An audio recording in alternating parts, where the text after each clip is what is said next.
जिनका हृदय मन मस्तिष्क वास्तव में जब वहां जुड़ जाता है तो महाराज बड़ी आनंद की अनुभूति होती है।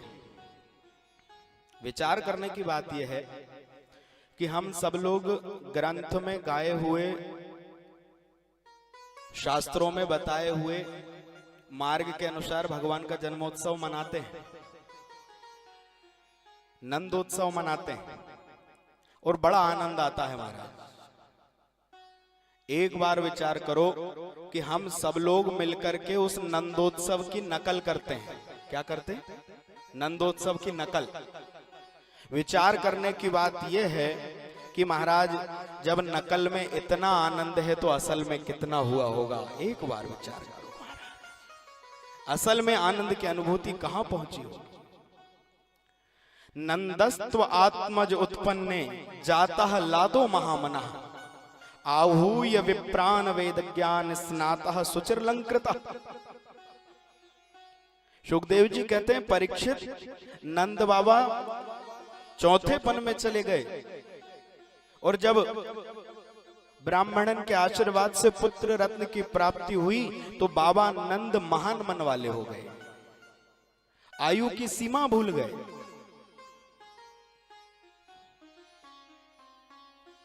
80 वर्ष की आयु में लाला जायो है। यशोदा मैया ने महान मन वाले नंद बाबा हो गए, इतने खुश कि महाराज बड़ी बढ़िया सी बगलबंदी पहन ली, बढ़िया सा मुकुट लगा लिया और आज तो नंद बाबा की चाल ढाल बोल चाल सब कुछ बदल गई। पुत्र भी मिला है तो कोई साधारण पुत्र नहीं, संपूर्ण सृष्टि का पिता आज नंद बाबा के यहाँ पुत्र बन करके आया है। कोई साधारण जीवात्मा जन्म लेकर के नहीं आई, नंद बाबा के आंगन में परमात्मा बाल स्वरूप में आया है। खुशी हो भी क्यों ना। पूरी प्रकृति मानो भगवान का स्वागत करने के लिए तैयार है। शुकाचार्य कहते हैं राजन नंद बाबा ने गोकुल के चारों ओर आसपास के पूरे क्षेत्र में बुलावा लगवा दिया। धाड़ीके को बुलाया। हमारे यहाँ जैसे नाई कहते हैं, ब्रज में धाड़ीके कहा जाता है। बुलाया। नाई किसे कहते हैं? कैंची की कमान कर, नैरनी की वाण कर, वस्त्रे की राण कर, हाथ की सफाई है। पेटी की फीट कर, लुंगी की जिल्ह कर, एने की ढाल को सम्मुख दिखाई है। पकड़ के चुटैया नवावे 10-20 बार, मूढ़े 10-20 रुपया तुरता तुरती पाई है।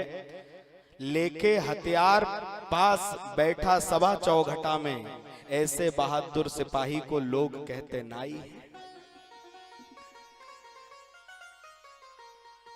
बुलाया धाड़ी के जाओ, जा करके सब जगह बुलावा लगवा दो। अब जैसे ही इधर उधर महाराज आसपास के समस्त गांवों में बुलावा लगवाया गया तो भगवान की नाल काटने के लिए दाई को बुलाया। ध्यान देना, दाई को बुलाया।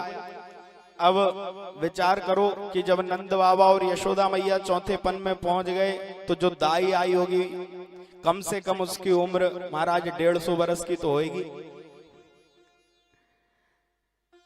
कमर से झुकी हुई लकड़ी लिए महाराज चली आई नंद भवन की ओर और जैसे ही भगवान के कक्ष में प्रवेश करती उससे पहले ही महाराज खड़ी हो गई।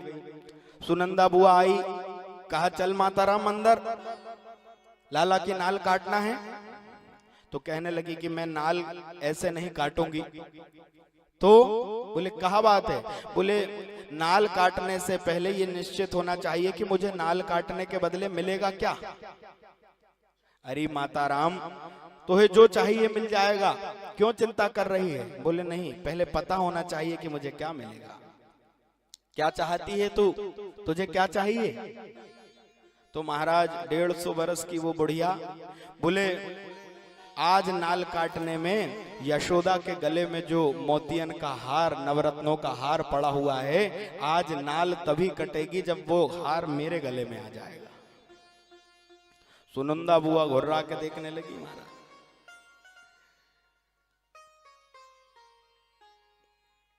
आपस में बातचीत होने लगी। नंद बाबा आ गए। कहा हुआ सुनंदा, क्यों लड़ रही है?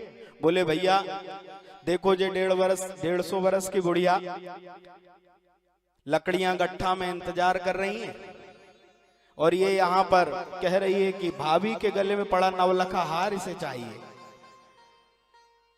तो नंद बाबा तो महाराज महान मन वाले हो ही गए थे, सुनंदा क्यों लड़ रही है, दे दे दे दे सुनंदा। भैया कहा कह रहे हो दाई को नवलखा हार, बोले हाँ सुनंदा दे दे। आज देख विधाता ने हमारे यहाँ कैसा अवसर लेकर के आए हैं, कैसा समय आया कि लोग हमसे लड़ लड़ के मांग रहे हैं, देख अधिकार पूर्वक मांग रहे हैं। सुनंदा मना मत कर, दे दे। बोले भैया इसको नवलखा हार मिल रहे हो तो मोहे का मिलेगो, बोले तेरे मतलब की तोहे मिल जाएगी, अभी तो तू इसे दे दे। जैसे ही महाराज देने की बात हाँ हुई और दाई को अंदर लेकर के गई और भगवान के कक्ष का जब पर्दा हटा है तो क्या देखा दाई ने, महाराज यशोदा मैया की बगल में कोटि कोटि चंद्रमाओं की कांति जिस बालक के रोम रोम से निकल रही, ऐसा दैदीप्यमान बालक मैया यशोदा की बगल में खेल रहा है। भगवान के सामने जैसे ही आई तो माया का बंधन हट गया, जैसे ही सम्मुख हुई तो संसार की सुध बुध भूल गई और ये जान गई कि महाराज ये कोई साधारण बालक नहीं है, आज तो मैं परमपिता परमेश्वर की नाल काटने के लिए आई हूं। और महाराज विचार करने लगी कि आज मैं कितना लड़ी इनकी नाल काटने के लिए। सुखदेव जी कहते हैं राजन भगवान की नाल काटी, नाल काटने के बाद सुनंदा बुआ ने नवलखा हार इसके गले में डाल दिया और जैसे ही वो महाराज नवलखा हार इस 150 वर्ष की बुढ़िया के गले में आया तो अब तो महाराज झुकी हुई कमर सीधी हो गई। पैसा में बड़ी गर्मी होए महाराज।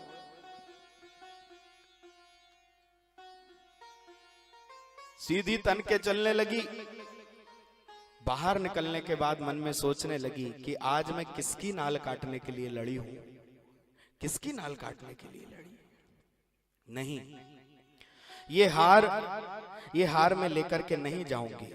लौट करके पुनः वापस गई और महाराज जो हार नवलखा हार उसे भेंट में मिला था उस हार को उतार करके वापस ले गई और ले जाके नंद नंदन के गले में पहना दिया।